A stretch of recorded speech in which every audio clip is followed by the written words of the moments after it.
Okay, तो good morning students. तो आज जो मैं एक बिना मतलब का एक र्यूमर फैला हुआ है, तो उसमें आप लोग को थोड़ा सा क्लैरिटी दे दूं कि सेंट्रल बैंक ऑफ इंडिया के बारे में जो र्यूमर है ना, कि वो या तो क्लोजर होने वाला है ना, या तो मर्जर होने वाला है। तो इसके बारे में मैं थोड़ी सी आपको क्लैरिटी दे दूं, इसीलिए मैंने ये ये जो वीडियो ये बनाया है। तो आप लोग देखिए कि देखो यार, अगर क्लोजर की जहां तक बात है ना, तो क्लोजर नहीं होने वाला, ये तो पक्की बात है। क्यों क्लोजर नहीं होने वाला है मैं आपको बता दूं।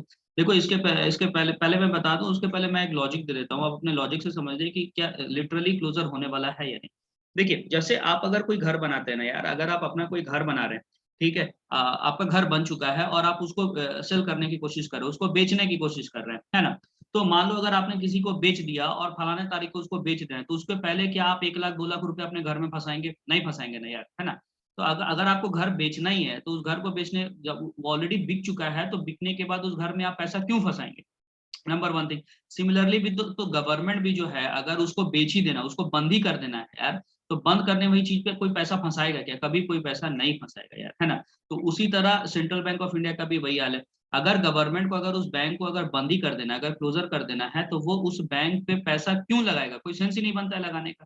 तो इसलिए मैंने बोला क्लोजर का तो सेंस होने का तर्क नहीं बनता है कि ये सेंट्रल बैंक ऑफ इंडिया बंद तो नहीं होने वाला है। झूठ फूट का ये र्यूमर फैला हुआ है, तो इसमें आप लोगों को घबराने की कोई बात नहीं। अब ये कैसे मैं बता रहा हूँ कि ये नहीं बंद होने वाला। देखो, यहाँ पर आप कर्सर के थ्रू देख सकते हो ना, मैंने यहाँ पर दिखाया कि central bank of India receive 4800 crore. अब देखो यार, सरकार जो है, गवर्नमेंट जो है, 4800 करोड़ रुपया निवेश करने को तैयार है ना। मतलब 4800 करोड़ रुपए उन्होंने सेंट्रल बैंक ऑफ इंडिया को दिया। अगर किसी बैंक को यार हमको बंदी करना होगा, तो क्या हम 4800 करोड़ रुपए किसी बैंक को देंगे? हमको तो इसमें कोई सेंस नजर नहीं आता है। और ये खबर कहाँ से है आप देख लो, ये खबर है, बहुत स्टैंडर्ड पेपर है, ये बिजनेस स्टैंडर्ड का खबर है ना।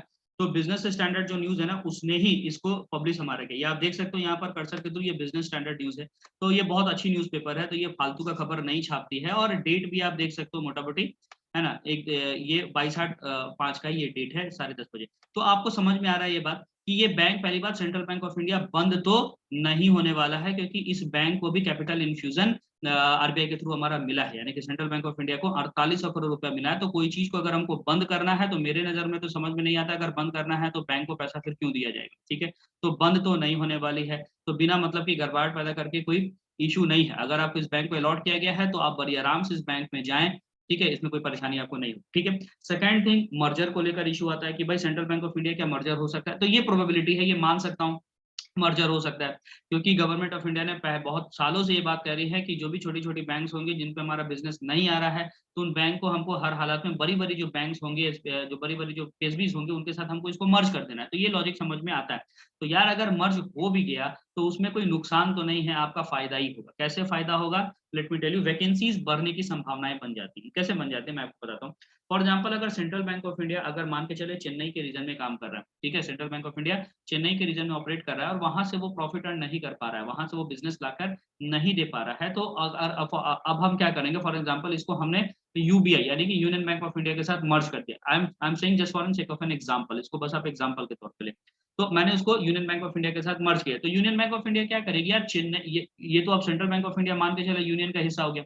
तो सेंट्रल बैंक, तो यूनियन बैंक ऑफ इंडिया क्या करेगी ना, वो कोशिश करेगी कि चेन्नई में चूंकि ये बिजनेस ऑपरेट नहीं कर पा रहा है, तो अपना रिसोर्सेज को हम चेन्नई में क्यों रखें? तो वो चेन्नई के सारे ब्रांचेस को बंद कर देगी। ठीक है, चेन्नई में जितनी ब्रांचेस चल रही है उसको बंद कर देगी, और उसको उठाकर उस जगह पर रिलोकेट हमारी कर देगी जहां पर यूनियन बैंक ऑफ इंडिया बहुत अच्छा खासा बिजनेस ऑपरेट कर पा रहा है, यूनियन बैंक ऑफ इंडिया अच्छा रिटर्न ला पा रहा है। तो वो क्या, फॉर एग्जांपल महाराष्ट्र में यूनियन बैंक का बहुत अच्छा बिजनेस है, तो क्या करेगा? चेन्नई का जो रिसोर्सेज है, यानी कि जो मैन पावर है, फिजिकल, फाइनेंशियल और ह्यूमन रिसोर्सेज जो हम बोलते हैं, यानी कि जो मशीन्स होगी, जो मैन पावर होंगी, जो इन्वायरमेंट होगा, उसको पूरा का पूरा उठाकर महाराष्ट्र में ले आएगा, और वहां के ब्रांचेस बंद करके महाराष्ट्र में ले आएगा। तो ऑलरेडी जो लोग चेन्नई में काम कर रहे थे, उनकी नौकरी थोड़ी ना गई, वो तो उठ के फिर महाराष्ट्र में आए। ठीक है, तो उनका बिजनेस महाराष्ट्र में बढ़ गया। तो अब जब बिजनेस बढ़ जाएगा, तो फिर यूनियन बैंक ऑफ इंडिया और भी तो ब्रांचेस खोलेंगे ना यार। कोई ऐसा पागल थोड़े ना होगा कि अगर बिजनेस मेरा बढ़ रहा है तो हम उतना ही ब्रांचेस पे रिस्ट्रिक्ट करेंगे। तो फर्दर जो आईबीपीएस की एग्जाम होगी, तो फिर से यूनियन बैंक ऑफ इंडिया बहुत सारी वैकेंसीज निकालेगी थ्रू आईबीपीएस। तो ये नुकसान कहां से होगा? बस नुकसान एक चीज का होता है कि यार सेंट्रल बैंक ऑफ इंडिया के अंदर हमारी रिक्रूटमेंट हुई थी, now we are not working under the CBI. तो ये ऐसा तो कुछ है नहीं है ना, कि आप सेंट्रल बैंक ऑफ इंडिया को देखकर ही आपने सिर्फ वैकेंसी भरा था।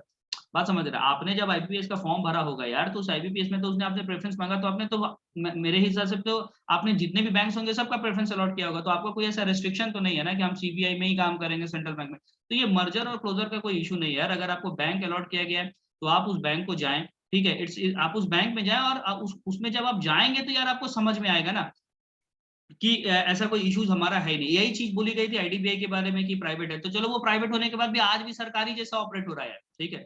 अगर आप उसके कस्टमर से पूछेंगे, सॉरी उसके अगर एम्प्लॉय से आप पूछेंगे कि यार आप लोग का कैसा इन्वायरमेंट है, तो वो अभी भी यही बोलते हैं कि यार कुछ इन्वायरमेंट नहीं है, जो जैसा पहले था वैसा ही अभी भी हो रहा है, ठीक है। तो कोई इश्यूज नहीं होता आने वाला 10 साल 15 साल तक। अगर कोई बैंक अगर प्राइवेट हो भी रहा है ना, जो सरकारी बैंक, तो इतना स्ट्रक्चर होते होते आपकी रिटायरमेंट के टाइम आएगी तभी सिस्टम चेंज होने वाली, तो उतनी कुछ घबराने की इशू नहीं है। Thank you very much for watching this video.